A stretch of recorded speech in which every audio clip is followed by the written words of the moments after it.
Sure. I'm only 15 minutes late, but I did learn if I do my meeting on my phone, I can't record it because it's got to record it to a computer. So I have to do these meetings on the computer to record it. And of course, I want to record all these valuable nuggets of information that I'm providing you with today. So today, I thought I would share my favorite Bible passage. I remember I once applied for a job at my church. It was kind of like it was fundraising, growing the congregation, and I think I would have done a really good job. And I made it to a final interview. It was me against one other person, and she did get the job, and she was a very good candidate. And I honestly, my daughter, very soon thereafter got diagnosed with stage 4 cancer, so I would have had to quit the job.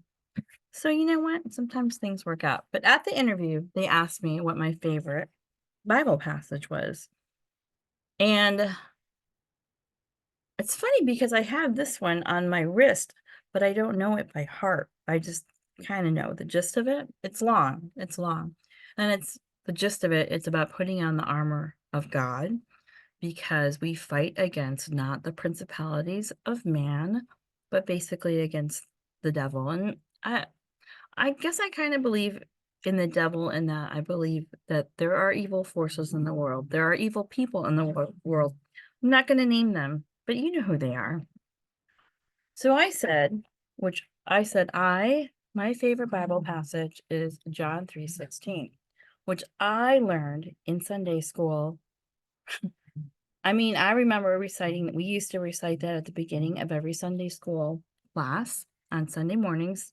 I think it was at I want to say it started at 10 and then maybe it was at 9:30 and then church was at 10. It wasn't very long. It seemed like a long time when you're a little kid.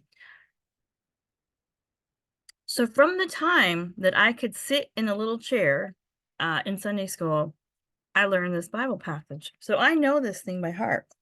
But I'm going to use my 50-year-old Bible that, as you recall, I got from memorizing all the books of the Bible. And there are quite a few of them.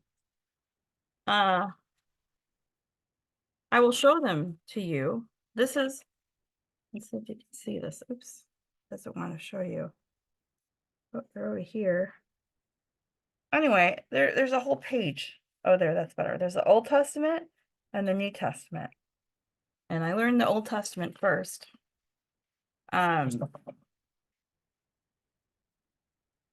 they have them here. They are in alphabetical order.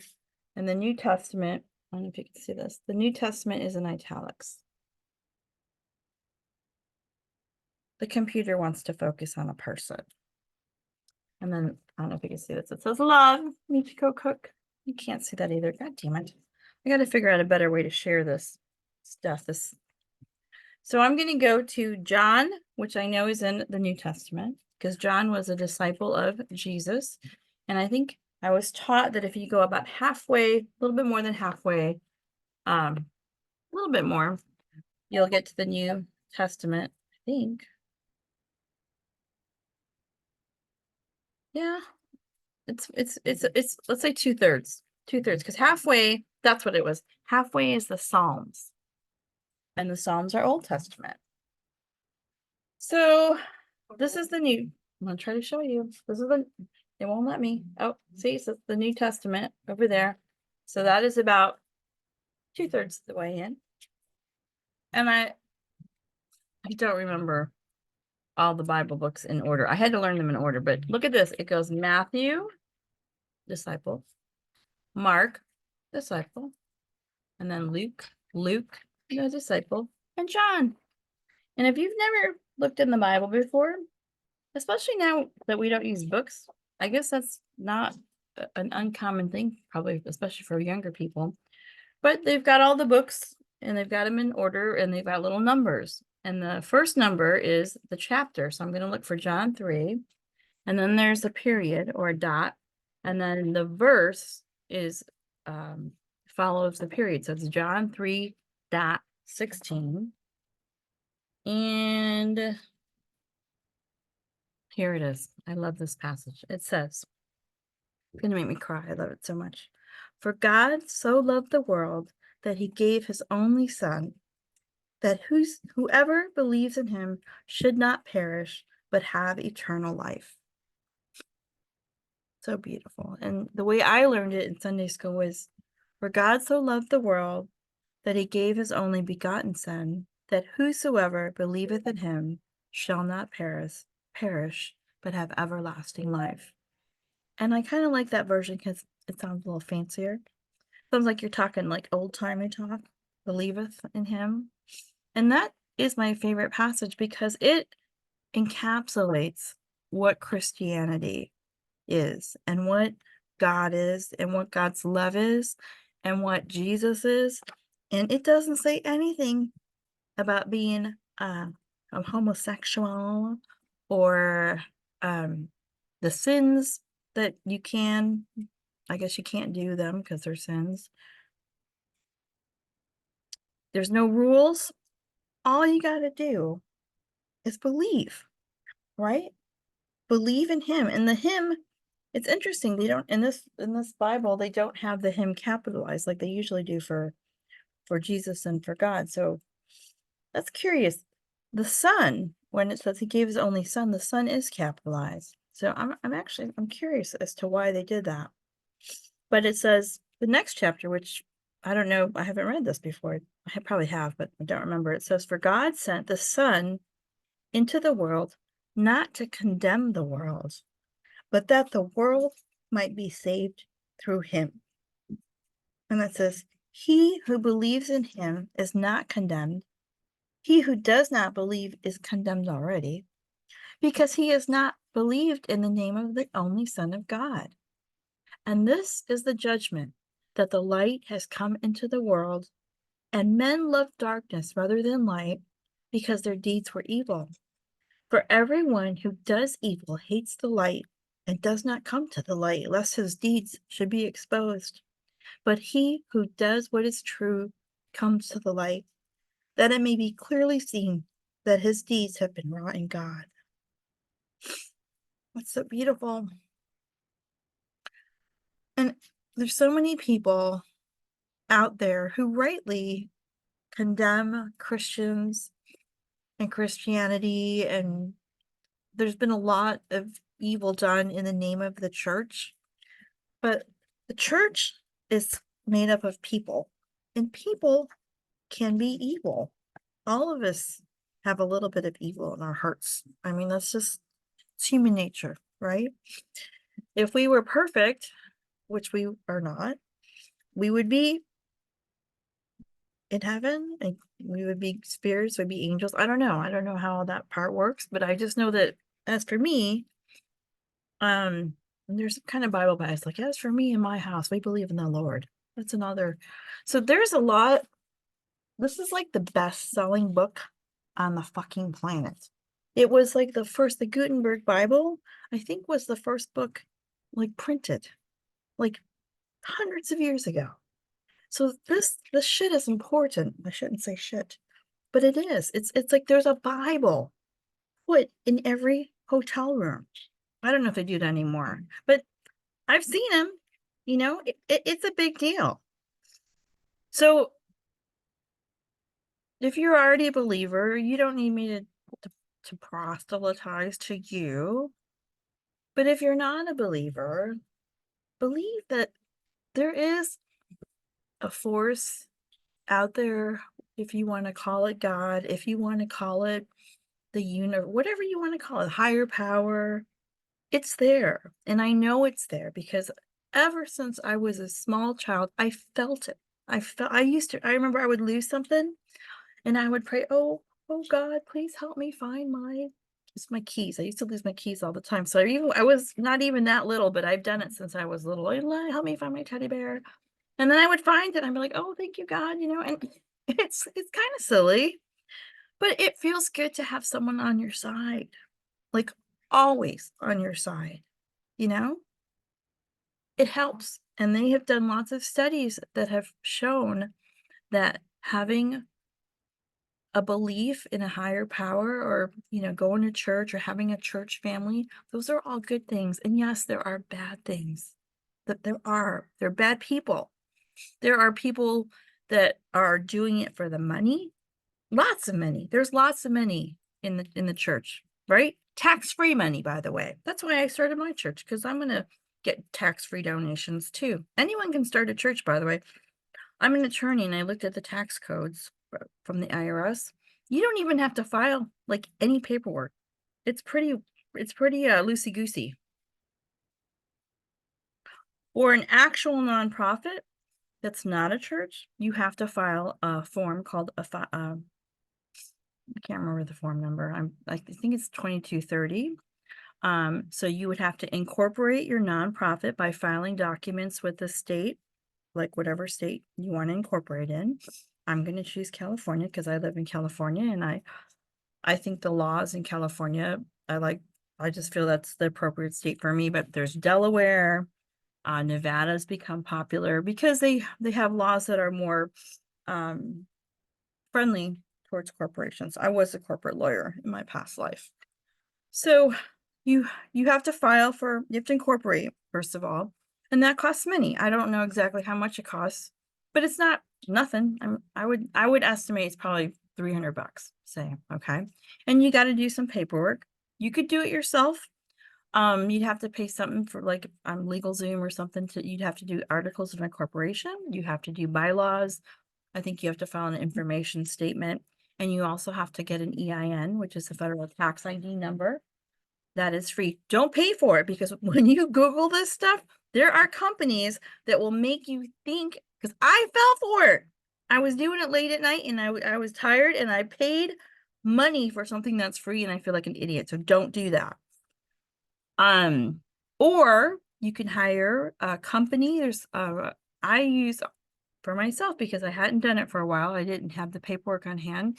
I used Prime Corporate Services, and I think I paid, I want to say it was like $2,000, but they handle everything. Everything. You hold your hand through everything. They also helped me get a Dun and Bradstreet number, which is like it's like you can get a FICO score for your company, so you can start getting credit in your company's name. And my credit is kind of shit right now, so I'm working on that aspect of it. I have a new puppy, so I got to keep an eye on her. She pees. She does not understand that it's not okay to pee and poo in the house.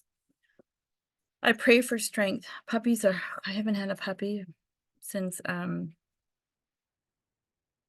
early 90s. I got a puppy from a pet store, which you are never, ever, should never. I think it's actually illegal in a lot of states. I know it's illegal in California. I don't think we even have pet stores anymore. We have like Pet Supply, but I don't think it's legal. And adopt them. Get them from a shelter. I got my dog. Listen to this. This puppy, I was driving by and I saw these two puppies in a little cage in the parking lot outside Home Depot. And I was like, wow, that's a cute puppy. I gotta just go say hi. So I stop, and the guy who honestly looked homeless, he was the vet, and he lives in Tijuana, and he has this rescue, and they rescue dogs. And guess what? If they don't, he said he brought up 6 that morning on a Saturday morning, and they were gonna have to put down the dogs that didn't get adopted. So I immediately knew that I was going home with one or both of those puppies. Now, the thing was, the puppy I did not go home with had enormous paws. And if you know anything about dogs, you know that enormous paws equal an enormous dog. And I do not want, I've had one enormous dog, and I did not like enormous dogs because enormous dogs equal enormous poops. And they hog your bed, and they're usually very drooly. Little dogs, and I don't know why this is, but little dogs are not drooly. They do not splash saliva everywhere, like on your clothes, and they fling their heads around and just spit drool everywhere. It's sticky. So I got the little puppy, and her name is Annie, and she's darling. I love her so much. But she's tough. I mean, it's tough. She's not tough. She's a sweetheart, but she does not understand the potty training yet. We're working on it. And I called up my professional dog trainer and I just asked. I knew it I couldn't afford it, but I was like, well, how much? Because she had said something about, oh, I let her know I got a new puppy. And I still have a lesson that I paid for. And I thought, well, maybe she can come check out the dogs and just give me some advice. And so she said something about boarding and training the dog. And I think for 2 weeks it was $2,500. And for like 5 weeks it was $4,500. And that is so out of my budget. It's ridiculous. Plus, I just feel like I should do it myself. Like it's my dog, you know? And I did board and train a dog. The puppy I got from the pet store, actually, who was a terror. He ate my mother effing couch. Like literally chewed up a couch, all the cushions in pieces. It looked like it snowed in my condo. I also had white Berber carpeting, which was like the in look back in the early 90s. Very Southwestern. And that dog got chewed up my lipstick on my white Berber carpeting, chewed up a pen, got ink stains, couldn't get it out. I had to move like my couch to cover up the stains. Puppies are hard. If you can avoid it, don't get a puppy. Don't get a dog that's like a year old, 18 months old. And if they're already potty trained, oh my God, you will be so happy. And they are also easier to potty train because a lot of this is a fact. Puppies cannot control their functions, their potty functions, until they're 5 or 6 months old. So if you're expecting your dog to potty train before they're 5 or 6 months old, you're you're barking up the wrong tree. They can't do it. They can't. And mentally, like they're puppies. They just want to play and poop and pee all over. Like that's what they do. That's what puppies do. So always get a rescue. Always, always, always get a rescue. Always. If you like a certain breed, they have rescue groups for those breeds. They do. I got a rescue twice. I got a toy fox terrier rescue. And they flew her, and I thought I was going to pay for the flight, but they flew her to me from Connecticut because they said that they had a baby and she growled at the baby. I don't know. I just know that people sometimes can't handle a baby and a pup and a dog, which is shit. I think that's shit. You don't get rid of a dog. You just don't. Unless, take it back. I had that big dog, and the big dog kind of threatened my service dog, which was a little dog who I also, did I get her through a rescue? No, I got her from Craigslist. A little Maltipoo. And he did attack other dogs at the dog park, like attack them, blood and stuff, which was liability for me. But when he threatened my Maltipoo, I was like, that's it. And I found another home where he was the only dog. And sadly enough, he got cancer and he died. So I'm kind of glad I didn't have to go through that because he was a lovely dog. He was very dog reactive and big and kind of mean sometimes. And I had to put a muzzle on him and he would attack other dogs with a muzzle on. So then, wow, we are way off topic.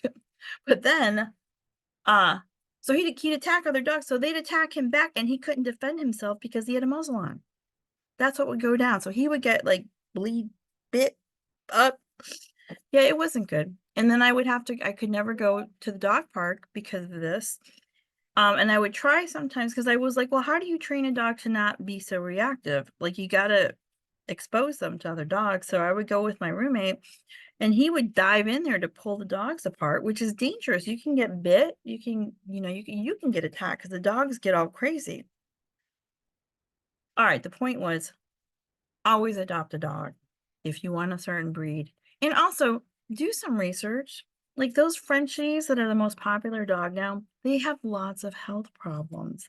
That whole cute little scrunchy nose, they get respiratory problems. Sometimes they need thousands of dollars of surgery on this stuff, and they don't live as long as like my little dog. I think she's my fourth or fifth toy fox terrier. She's my service dog. She's amazing. She weighs about, I think she's a little up right now. She's like about 14 pounds. She should weigh about 12 pounds. And she is a fantastic dog. She is. She wasn't dog reactive. I got her from Mexico. They found her wandering around Tijuana. She had puppies. She is spayed now. My new puppy's not spayed because she was too young to get spayed. I will have to get her spayed. But they have programs. You should always spay and neuter your pets. Don't think that you can be a breeder. Being a breeder is an amazingly difficult job. It's a lot of work. It costs a lot of money. Breeders, unless they're backyard breeders who are doing it like kind of in a shitty way, they don't make money doing it. They do it because they love the breed. So don't do that. Don't. Just don't. Okay, I know they're cute. Don't get dogs on the internet. I was looking at monkeys on the internet on Facebook, and I had a friend who had a monkey, and I just remember that it was illegal, and she lived out like in one of the suburbs. But I remember the monkey was illegal, so she was always real paranoid about like anybody seeing the monkey. It was in a great big cage. And then like, she had when she would go on vacation or whatever, like this monkey was horrible. It was just I don't remember, she inherited it from somebody or something. And it was a hateful little monkey. Horrible. It would fling poo and bite you. It wasn't nice. So I was looking at a monkey, and then my friend, I sent a picture to my friend Liz, and she goes, report them. That they cannot be selling baby capuchin monkeys for, I think it was $400. Because I was thinking, well, maybe I could train it and I could like put it in the movies, like in that, remember in Friends, there was a capuchin monkey in there. Oh, cute dogs walking by. And she said no. So I did report them. I hope they're not going to see this. They were in San Francisco. I reported them to the San Francisco Animal Control, and I reported them to Facebook, and their page got taken down. Their profile got taken down. So that's now I look around.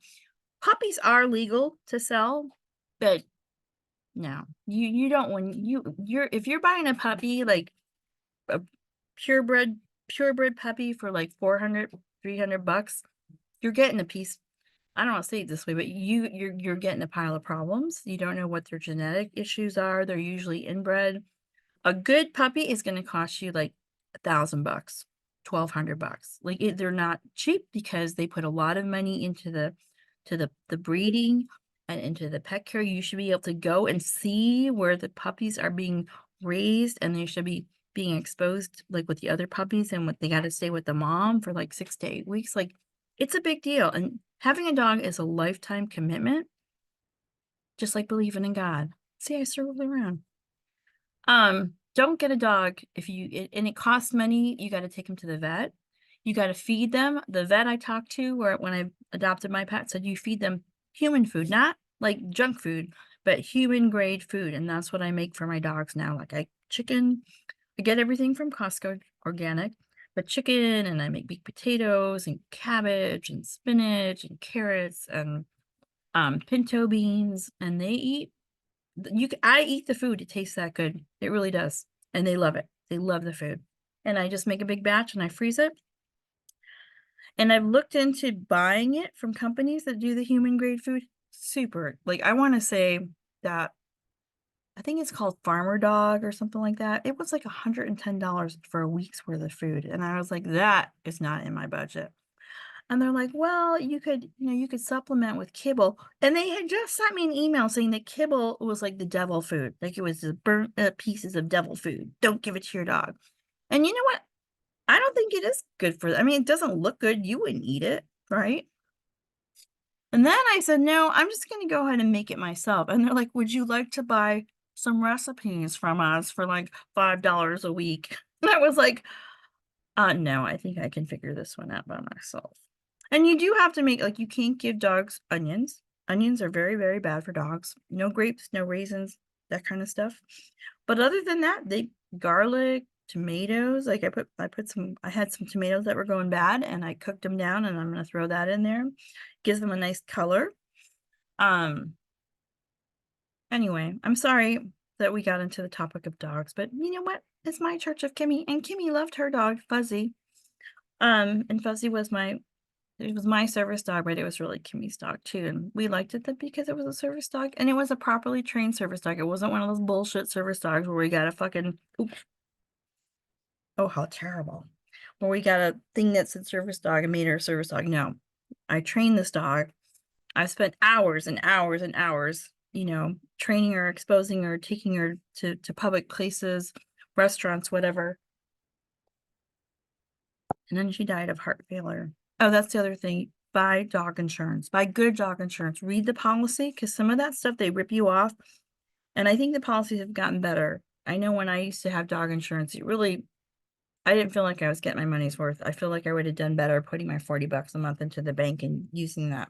But the vet I talked to says that there are some good policies, and I think I saw them at Costco, and I think Costco's always a good value, so I'm gonna check it out. Because you don't want to have to make a hard decision because you can't afford, surgery for your dog, or like if in an emergency, or if they get an illness that would be curable, but it costs money, sometimes a lot of money. And I don't believe in spending, I won't spend $10,000 on a dog. I have spent $6 or $7,000 on the dog. And I'm not sorry that I did. She lived to be 18 years old. She was blind because she had glaucoma and she had to get fake eyes. She had to have 2 surgeries. But I don't regret that. I happen to have the money and I don't regret it. So I think we're almost out of time. Thank you for joining me, if you're joining me and listening. I'm sorry I didn't get to read from the Sabbath book this week, but I think we did cover some churchy stuff, some religious stuff, so that's good. And I will see you hopefully next week. Thanks for joining me, and have a blessed week.